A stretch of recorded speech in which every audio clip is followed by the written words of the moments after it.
Well, this week, Justin Trudeau's favorite television station, the Canadian Broadcasting Corporation, the CBC, announced a massive round of layoffs, job cuts, budget cuts. It's bleeding money. It's losing money every day that it's on the air. Conservatives have for decades been calling for the defunding of the CBC in Canada. Will it finally happen? Will they actually defund this thing and close it?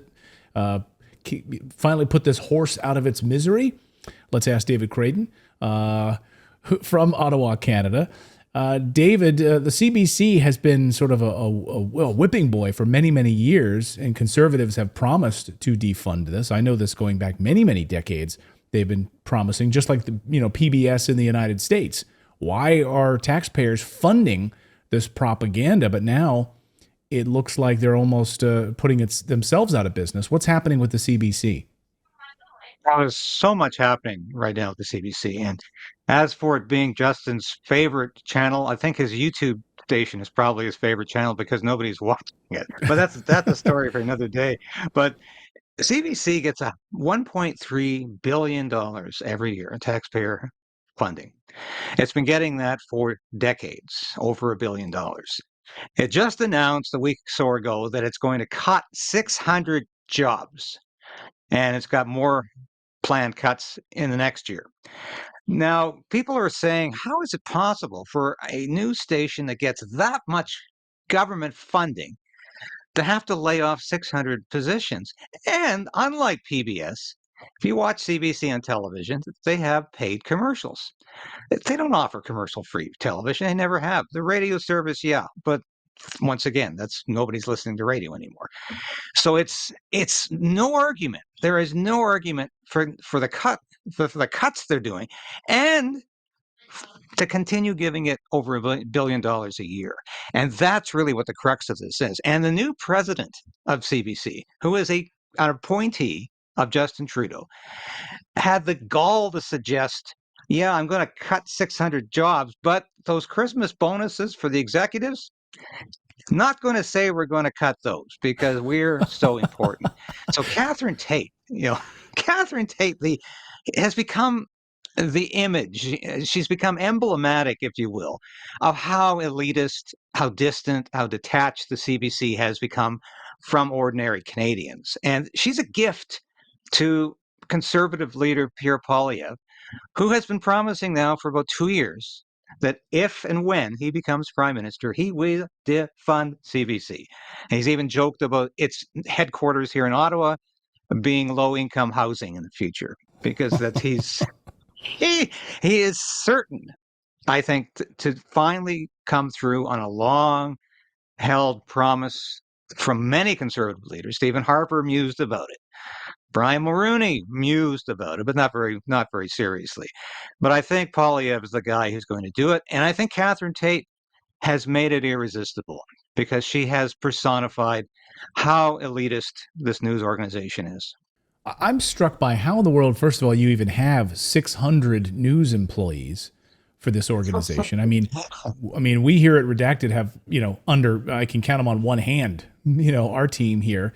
And it's remarkable the news coverage that the CBC provides. So you would think that with that amount of coverage, with that amount of access to the Trudeau government, not having to register as a state-run company, as a state-run media, that they have full access to YouTube, they have full access to Twitter, they're being blanketed and pushed out all over the place, that their numbers would be through the roof, that every Canadian, when they first wake up in the morning, before you even put on your pants in the morning, you're required to read the CBC. I would think that it would be a massive part of your life. But it turns out, I guess, people aren't really watching or reading what the CBC puts out. And in fact, I was stunned by some of their coverage over the past year, looking at their coverage of euthanasia, actively promoting the euthanasia program, the MAID program, the medical assistance in dying. The CBC has done very flattering pieces about euthanasia and the MAID program. So I'm surprised that all Canadians aren't reading it first thing in the morning, David. Well, I actually read the CBC this morning before coming on because I wanted to see what they were talking about as of right now, today.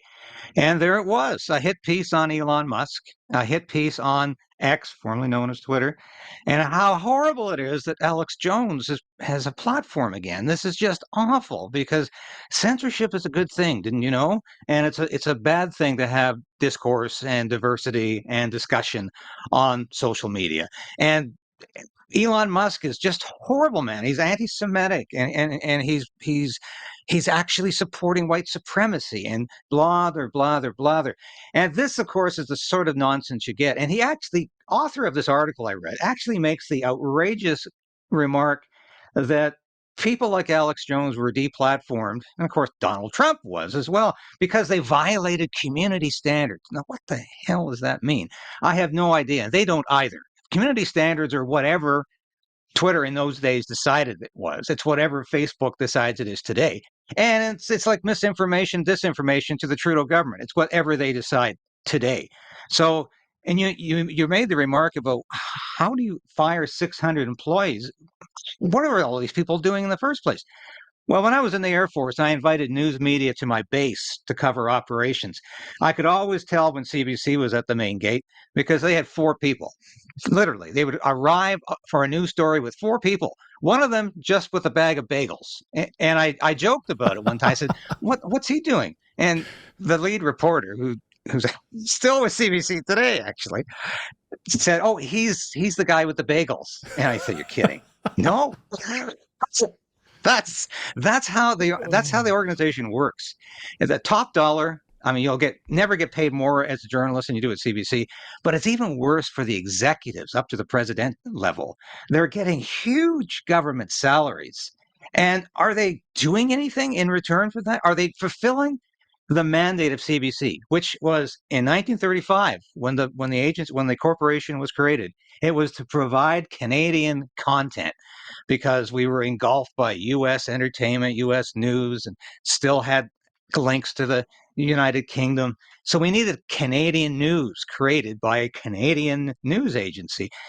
That mandate disappeared decades ago. There is so much Canadian content on cable news, on the cable network, on YouTube. Where a lot of people are providing Canadian content. I provide Canadian content. So what are they doing? As I argued in a paper quite some time ago, if they're so good, if they're such a dynamic, wonderful news organization, why do they need to be subsidized to the tune of $1.3 billion? Can't they make it on their own like other people have to? Clearly, they're going to have to make some cuts at the top when they're defunded. If they continue to operate at all as a news organization, they're going to have to get realistic with the salaries they give out to their top executives and maybe not assign 4 reporters to a story every time they go out because it's just not feasible anymore. And I think the reality has to set in. Well, and I think most Canadians are probably waking up. They're not getting their news from the CBC anymore. The CBC, which pushed, was very anti-trucker convoy, which was pushing mandates, which was pushing pro-vaccine, pro-mask wearing, pro-euthanasia. It's a wonder that people aren't tuning in and they're bleeding so much in their budget, where people aren't tuning in and giving them the page views that they deserve. Well, we'll see. We'll see if they actually manage to cut them this time, if conservatives can pull it off.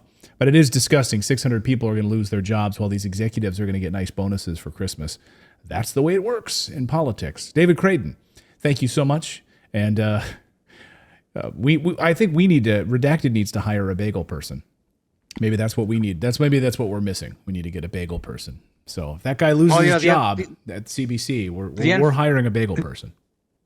It's unfortunate that the Trudeau government is going the other way with subsidizing news organizations. They not only continue to fund the CBC, but they subsidize all the legacy media in this country.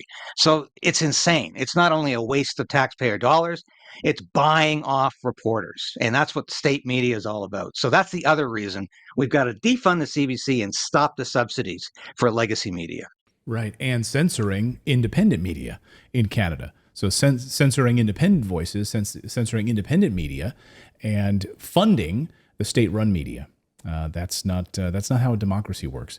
David Creighton, great to see you. Thank you so much, as always. We really appreciate it. Thank you so much, Clayton. Thank you so much for watching this segment here at Redacted. We are live every day at 4 p.m. Eastern Time, trying to share the stories that the mainstream media will not cover. You should also come over and join our community of Redacted Rebels over at redacted.inc. That's our private locals community where we can share exclusive content that we simply cannot share here on YouTube. Come over and join the rebellion together right now by going to redacted.inc. We'll see you next time.